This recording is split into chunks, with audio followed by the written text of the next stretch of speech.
ముఖ్యమంత్రి ఇచ్చిన మాట తప్పుకున్నాడు. ప్రభుత్వం తీసుకున్న నిర్ణయాన్ని విస్మరించారు. ముఖ్యమంత్రి ఆగస్టు 1వ తారీఖు నాడు నిండు శాసనసభలో సుప్రీంకోర్టు తీర్పు వచ్చిన రోజే మాట్లాడుతూ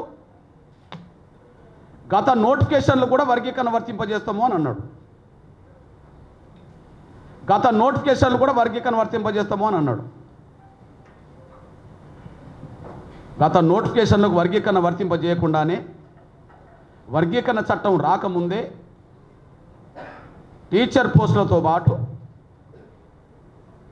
జూనియర్ లెక్చరర్ పోస్టులతో పాటు చాలా డిపార్ట్మెంట్లలో ఉద్యోగాలు భర్తీ చేశాడు. అంటే రేవంత్ రెడ్డి గారు ఇచ్చిన మాట నిలబెట్టుకోలేదు అనడానికి సాక్ష్యం. ఈ మధ్యకాలంలో ఎంఆర్పిఎస్ అనుబంధ విభాగాల కార్యకర్తలు నాయకులు ఒకవైపు దీక్షల్లో ధర్నాలు ఉన్న కాలంలోనే వర్గీకరణ జరిగాకనే గ్రూప్ 1 ఫలితాలు ప్రకటించాలని, వర్గీకరణ జరిగాకనే గ్రూప్ 2 గ్రూప్ 3 ఫలితాలు ప్రకటించాలని ఒకవైపు మేము దీక్షల్లో ధర్నాలు ఉండగానే ఆగ మేఘాల మీద ఎందుకు అంత తొందరపడాల్సి వచ్చిందో, ఆగ మేఘాల మీద ఎందుకు అంత తొందరపడాల్సి వచ్చిందో ఒక వారం తిరగకముందే 5 డిపార్ట్మెంట్లలో ఫలితాలు ప్రకటించారు.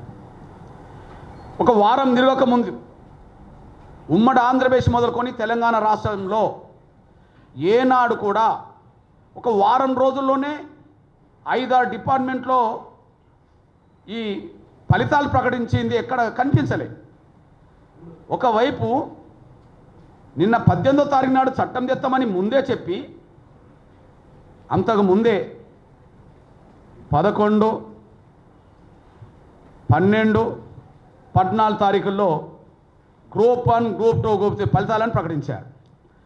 ఇంకొక 4 రోజుల్లో చట్టం వస్తుందని తెలిసినా కూడా ఆ చట్టం రాకముందే ఇంత తొందరగా చేయాల్సిన అవసరం ఎందుకు వచ్చింది అనే ప్రశ్నకు జవాబు లేదు. అంతకంటే ముఖ్యంగా ఒక మాట చెప్పుకుంటూ వచ్చారు.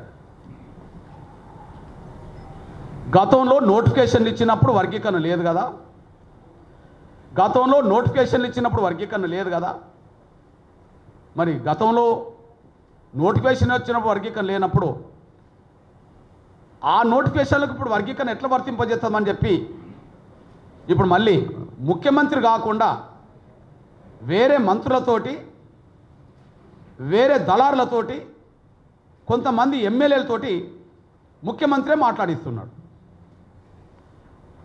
మరి గత నోటిఫికేషన్లకు వర్గీకరణ లేనప్పుడు ఇప్పుడు ఎట్లా వర్గీకరణ వర్తింపజేస్తామని ఇప్పుడు మాట్లాడుతున్న వాళ్ళు, మరి ముఖ్యమంత్రి గత నోటిఫికేషన్లకు వర్గీకరణ వర్తింపజేస్తామని ఎందుకు హామీ ఇచ్చిండో వాళ్ళు అడుగుతలేరు, ఈయన చెప్పట్లేదు. వాళ్ళు అడుగుతలేరు, ఈయన చెప్పట్లేదు. ఒకవేళ గత నోటిఫికేషన్లో కూడా వర్గీకరణ వర్తింపజేయడం కుదరదు కదా అని సమాజం ఎవరని అనుకుంటే, గత నోటిఫికేషన్లకు వర్గీకరణ వర్తింపజేయడం ఇప్పుడు కుదరదు కదా అని చెప్పి ఎవరన్నా సమాజంలో ఇతర వర్గాలు అనుకుంటే,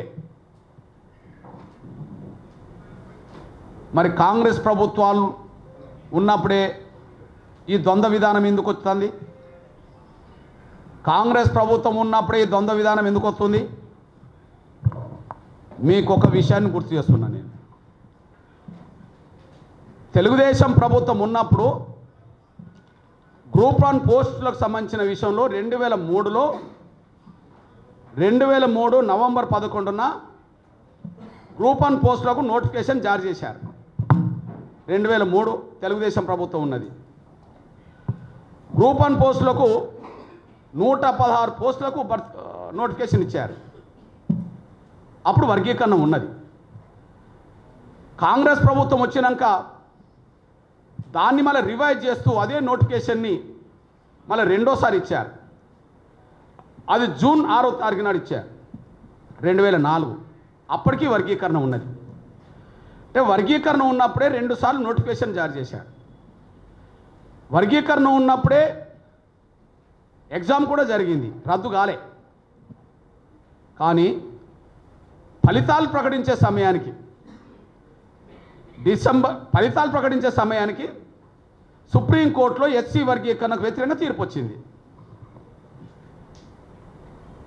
మరి సుప్రీంకోర్టులో ఎస్సీ వర్గీకరణకు అనుకూలంగా తీర్పు రాకముందే నోటిఫికేషన్లు వర్గీకరణకు అనుకూలంగా వచ్చినప్పుడు, పరీక్షలు కూడా అందుకు అనుగుణంగా జరిగినప్పుడు సుప్రీంకోర్టు తీర్పును అడ్డం పెట్టి మరి వర్గీకరణ లేకుండా ఎట్లా ఫలితాలు ప్రకటించారు? సుప్రీంకోర్టు తీర్పు వర్గీకరణకు వ్యతిరేకంగా వచ్చిందని చెప్పి సుప్రీంకోర్టు తీర్పును అడ్డం పెట్టి వర్గీకరణ లేకుండా ఎట్లా అన్నాడు కాంగ్రెస్ ప్రభుత్వం, వైఎస్ రాజశేఖర్ గారి ప్రభుత్వం ఎట్లా ఫలితాలు ప్రకటించింది వర్గీకరణ లేకుండా? సుప్రీంకోర్టు తీర్పుకు సంబంధం లేదు కదా, నోటిఫికేషన్లు వచ్చినప్పుడు వర్గీకరణ రద్దు కాలేదు కదా, పరీక్షలు రాసినప్పుడు వర్గీకరణ రద్దు కాలేదు కదా, ఫలితాలు రాకముందు వర్గీకరణ రద్దు అయితే మరి ఫలితాలు వర్గీకరణ రద్దు చేసే ఇచ్చారుగా, మరి అది ఇప్పుడు ఎందుకు వర్తించదు? ఇప్పుడు నోటిఫికేషన్లు ఇచ్చినప్పుడు వర్గీకరణ లేకపోవచ్చు, పరీక్షలు రాసేటప్పుడు వర్గీకరణ లేకపోవచ్చు, కానీ ఫలితాలు ప్రకటించకముందే సుప్రీంకోర్టు తీర్పు వర్గీకరణకు అనుకూలంగా వచ్చింది కదా.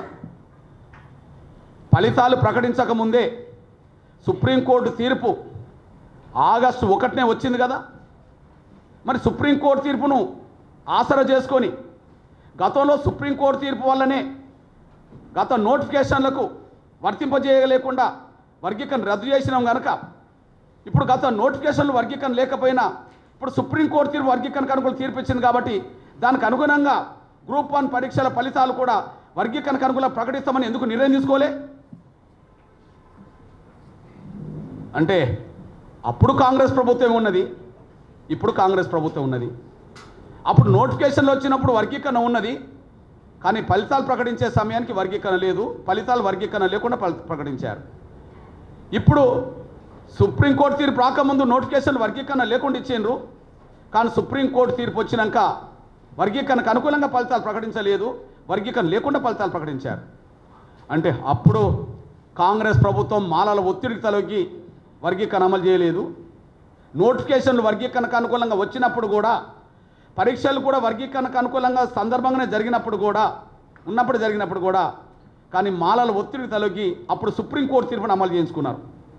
116 పోస్టులు అప్పుడు సుప్రీంకోర్టు తీర్పును అమలు చేయించుకున్నారు. కానీ ఇప్పుడు అదే సుప్రీంకోర్టు తీర్పును అమలు కాకుండా అడ్డుపడ్డారు.